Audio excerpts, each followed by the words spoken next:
ডানপন্থীদের ঐক্যবদ্ধ হওয়ার আহ্বান জানালেন হজরত নেসারাবাদী হুজুর। বৈঠক করলেন আল্লামা মামুনুল হকের সাথে। গত 15ই এপ্রিল 2025 মঙ্গলবার একটি গুরুত্বপূর্ণ বৈঠকে মিলিত হলেন দেশের দুই বিশিষ্ট ইসলামী ব্যক্তিত্ব।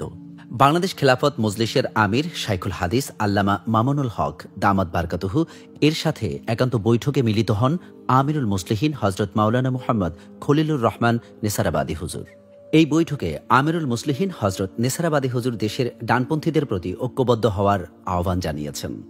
তিনি ইত্তেহাদ মাল ইখতিলাফ অর্থাৎ মতানৈক্য সহ ঐক্যনীতির ভিত্তিতে এই ঐক্যের ডাক দেন।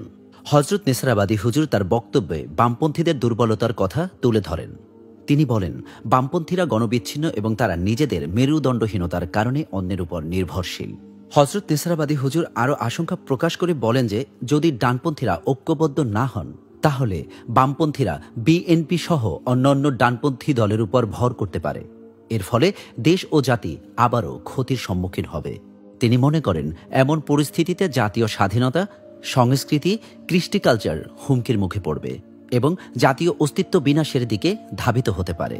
এই প্রেক্ষাপটে হজরত নেসারাবাদী হুজুর সকল ওলামা মাশায়েখ, ডানপন্থী রাজনৈতিক ও দেশপ্রেমিক নেতৃবৃন্দকে ঐক্যবদ্ধ করার জন্য আল্লামা মামুনুল হক সাহেবকে কিছু পরামর্শ ও প্রস্তাব দেন এবং এই প্রচেষ্টা অব্যাহত রাখার আহ্বান জানান।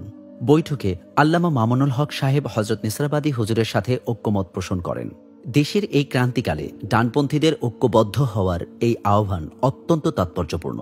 এখন দেখার বিষয়, এই আহ্বানে সাড়া দিয়ে দেশের ডানপন্থী রাজনৈতিক ও ধর্মীয় নেতৃত্ব ঐক্যবদ্ধ হয়ে জাতীয় স্বার্থ রক্ষায় কতটা ভূমিকা রাখতে পারেন।